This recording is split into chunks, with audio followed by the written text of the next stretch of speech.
Assalamualaikum warahmatullahi wabarakatuh. Waalaikumsalam warahmatullahi wabarakatuh. Selamat pagi semuanya. Pagi Ustaz. Bagaimana kabarnya? Alhamdulillah. Oke. Semua sudah hadir ya hari ini? Tidak ada yang absen. Oke, sudah siap belajar? Siap, Ustaz. Oke. Nah, hari ini kita akan membahas tentang translation technique lexical equivalence. Nah, di sini ada yang pernah menerjemahkan atau maknani kitab? Pernah. Lah, kalau kita memaknani kitab kan pasti nyari yang makna terdekat toh? Ya. Nah, ini yang kita sebut dengan lexical equivalence. Penasaran gimana caranya? Cara memilih kata? Penasaran, Ustaz. Oke, semangat ya hari ini belajar. Semangat. Baik. Ini JPMK kita hari ini, capaian pembelajaran hari ini yang akan kita capai dari sesi pagi ini.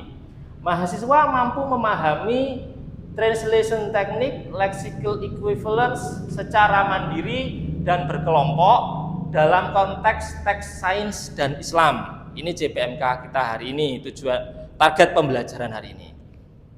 Nah, sebelumnya kita dengarkan dulu, kita lihat video ini apa itu tentang lexical equivalence. Lexical equivalence is the equivalence of the closest meaning between the source language and the target language of the word used in the context. Jadi lexical equivalence adalah kesamaan makna yang paling mendekati antara kata di bahasa sumber dan kata di bahasa asing sesuai dengan konteks penggunaannya. Oke, jadi ini teman-teman, lexical equivalence adalah kesamaan makna yang paling mendekati antara teks sumber itu teks yang sedang kita terjemahkan, dan teks sasaran. Teks sasaran itu berarti pilihan kita, teks yang kita pilih. Nah, tapi ada satu ketentuan lagi, yaitu sesuai dengan konteks penggunaannya. Ini kata kuncinya. Nah, contohnya kita lihat ini contohnya. I have a new bike. Ada yang bisa terjemahkan? Ada yang mau nyoba? Silakan. Saya, Sir. Oke, sebutkan namanya, Pak.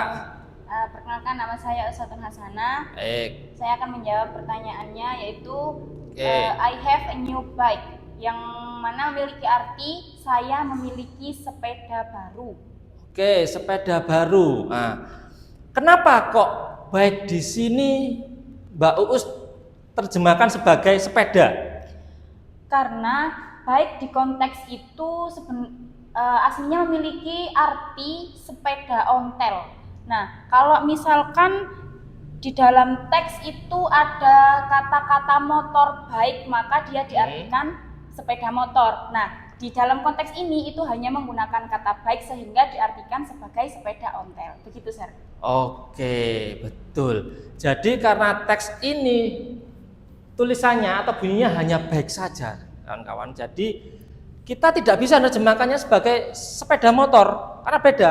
Kalau sepeda motor itu motor bike. Nah, ada motornya yang kita sepeda bebek itu loh. Nah, itu namanya sepeda motor. Nah, ini kan kita hanya bike saja, artinya sepeda, atau kita kenalnya sebagai sepeda ontel. Gitu ya. Oke, next.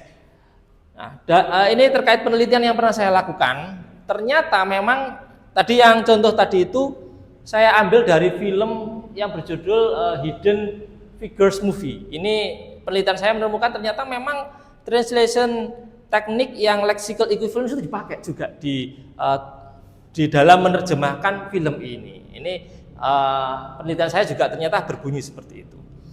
Oke, selanjutnya kita akan ngomong tentang jenis-jenis lexical equivalence. Jenis yang pertama adalah total equivalence.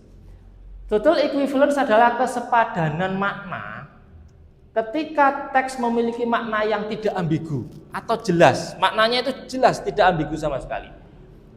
Contohnya, my bag is very heavy. Oke, ada yang mau mencoba? Siapa? Saya, Pak. Oke, silakan sebutkan namanya dulu, Pak. Perkenalkan, nama saya Isna Himatul Aliyah. Ya. Saya akan menjawab pertanyaan dari Bapak. Oke, silakan Pak, dijawab Pak. Artinya adalah tas saya sangat berat. Oke, tas saya sangat berat. Nah, kenapa kok diterjemahkan berat? Kok nggak ringan atau setengah ringan, setengah berat? Gimana? Karena dari konteksnya sangat jelas bahwa kata heavy di sini maknanya adalah berat. Sangat jelas ya, heavy. Ya. Oke, nice.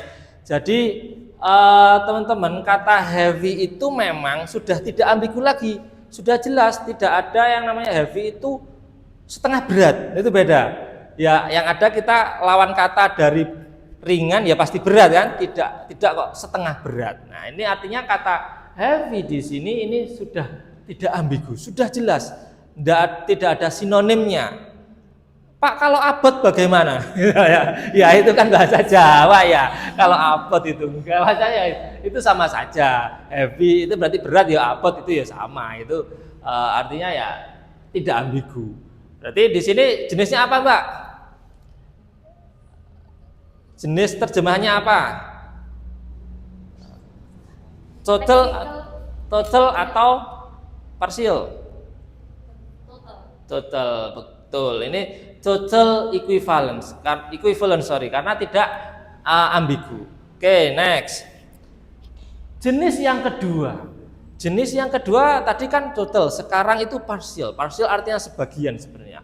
Cuman kalau di sini adalah partial equivalence adalah kesepadanan makna ketika makna antara bahasa sumber dan bahasa sasaran. Bahasa sasaran itu bahasa yang kita pilih ya.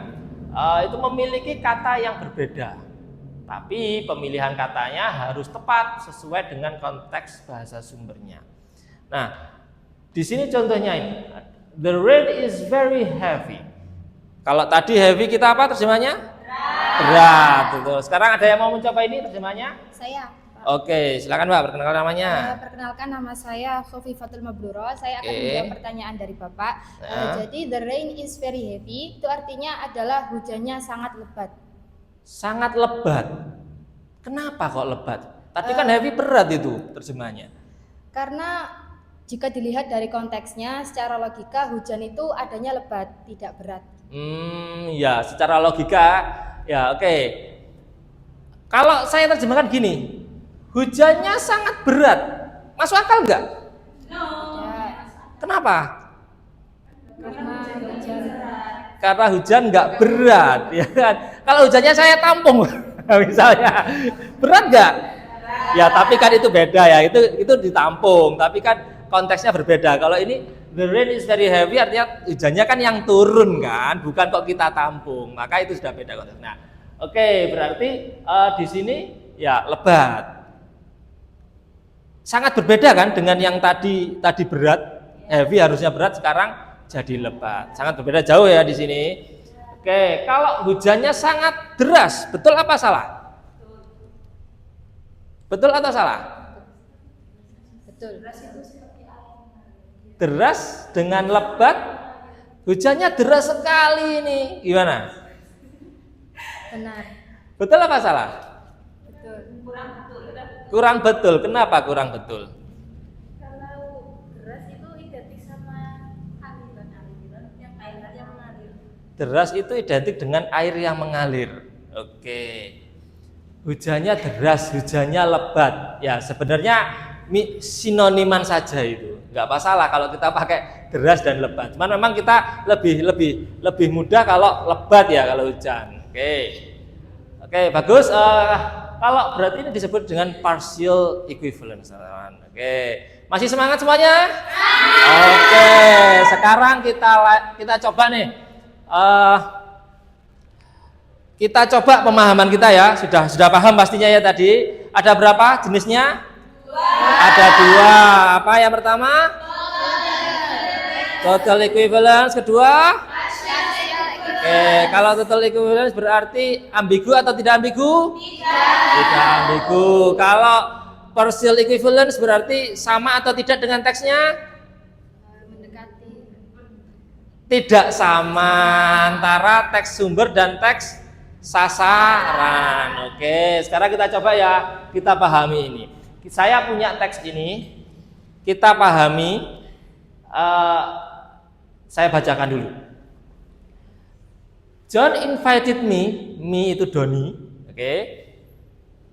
to dinner at his house. He ate pork because he is a Christian, and I ate tofu because I'm Muslim. Tofu is very high in plant-based protein, which is healthy for the body. Even though our religions are different, we respect each other.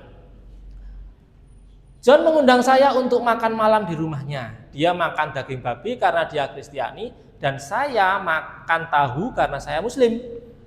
Tahu mengandung protein nabati yang sangat tinggi yang menyehatkan tubuh. Meskipun agama kami berbeda, kami saling menghormati satu sama lain. Oke, saya ingin kalian membentuk kelompok, ya, lalu mendiskusikan yang saya warnai ini, pork, plant-based protein, dan our. Nah, kita tentukan, kalian tentukan terjemahannya seperti apa, lalu masuk ke jenis lexical equivalence yang mana. Oke, silakan berkelompok, bebas memilih, silakan.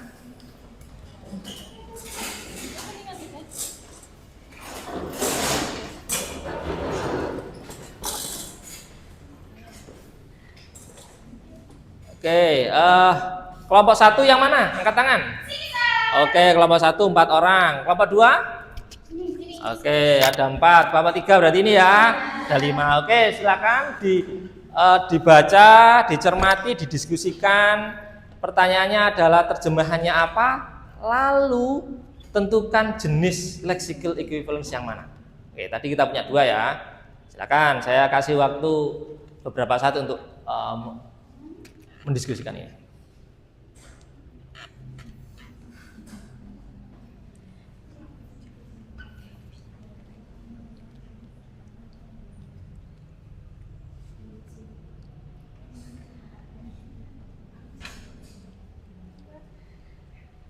Pokoknya pura.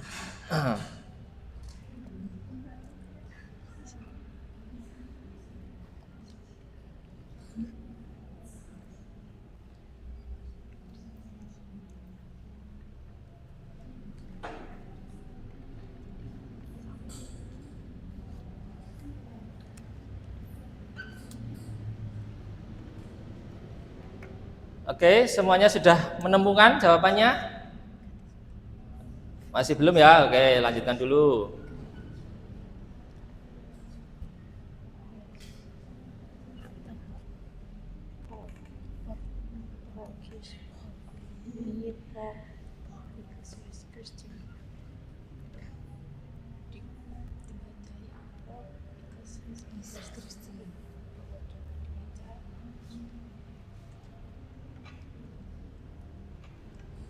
Oke, sudah menemukan ya? Sekarang saya coba, ayo.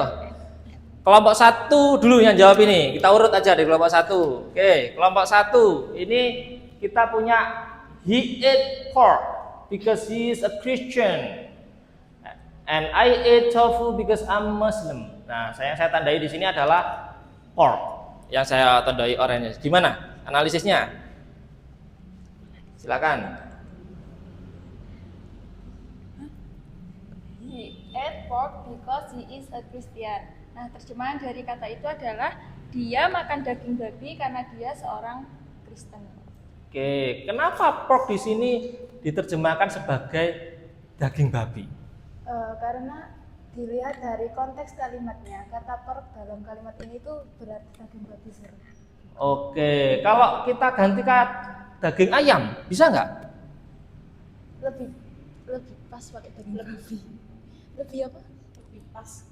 Apa dalam konteksnya itu lebih pas, artinya itu pakai daging babi. Oke, daging babi ya, karena memang pork itu ya wis daging babi ya. Kalau kita jadi daging kambing, daging ayam itu pasti salah ya. Ini ambigu atau tidak ambigu? Tidak. Tidak ambigu. Oke, maka jenis masuk yang apa lexical equivalence-nya? Total equivalence. Total equivalence. Oke, nice. Bagus. Tepuk tangan untuk kelompok 1. Oke. Kelompok 2 silakan. Kita punya plant-based protein. Silakan analisisnya.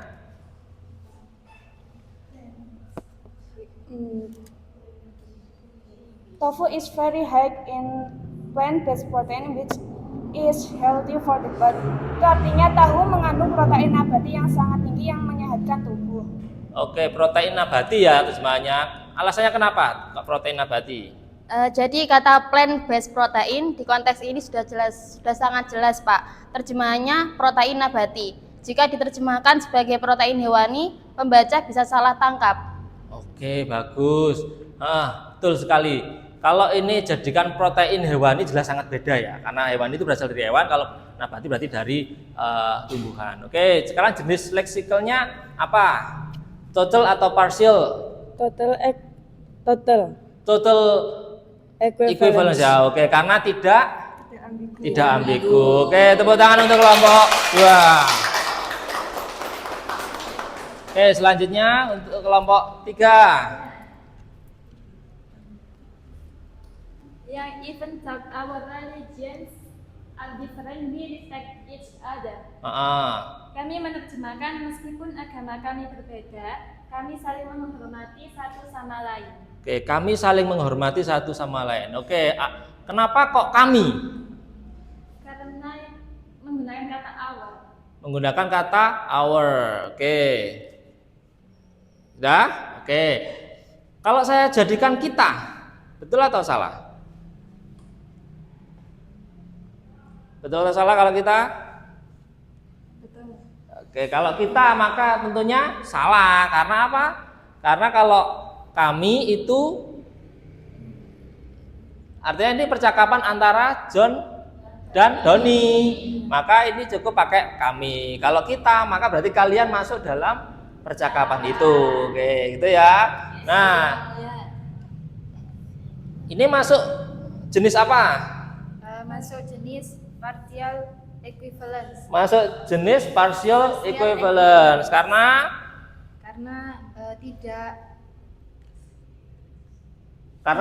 menunjukkan makna. Karena tidak menunjukkan, tidak sesuai dengan teks aslinya. Kalau tadi kan harusnya kan kita, tapi ternyata kami. Ya, jadi sangat berbeda kan ya. Nah, berarti ini masuk dalam partial equivalence. Oke, nice. Tepuk tangan untuk kelompok 3. Semangat sekali ya. Masih semangat semuanya? Oke, kita lanjut ya. Oke, selanjutnya. Jadi ini poin pentingnya. Poin pentingnya adalah dalam lexical equivalence kita harus memilih kata kan. Memilih kata tapi yang sangat dekat antara teks sumbernya, bahasa sumber dan kata di bahasa sasaran. Tapi ada satu aturan penting, yakni harus sesuai dengan konteks penggunaannya. Oke, nice. Sekarang kita ada tugas. Kalian tugas bisa dicatat. Tugas ini dikumpulkan minggu depan. Oke, ada pertanyaan belum? Ada pertanyaan nggak ini tadi? Semua sudah jelas ya? Sudah jelas. Tidak ada pertanyaan? Oke, nanti kalau ada pertanyaan bisa ditanyakan mungkin by WA atau bagaimana, itu boleh nanti ditanyakan ya. Kalau mungkin sekarang tidak ingat, nanti ingat.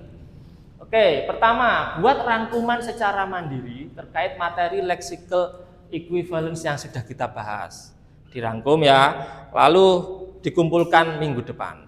Oke. Selanjutnya adalah secara berkelompok cari teks 5 teks pendek berbahasa Inggris dan terjemahannya, lalu analisis menggunakan teknik penerjemahan lexical equivalence. Dan ini berkelompok ya, lalu dikumpulkan juga minggu depan. Oke, ada pertanyaan untuk tugas kita? Nothing ya. Tidak ada pertanyaan, benar-benar sudah paham ya semuanya ya. Oke, nice. Tepuk tangan untuk kita semuanya. Terima kasih untuk hari ini. Semoga apa yang kita pelajari bisa bermanfaat. Okay, see you next meeting. I'm sorry for everything. Assalamualaikum warahmatullahi wabarakatuh. Waalaikumsalam warahmatullahi wabarakatuh. Terima kasih semuanya.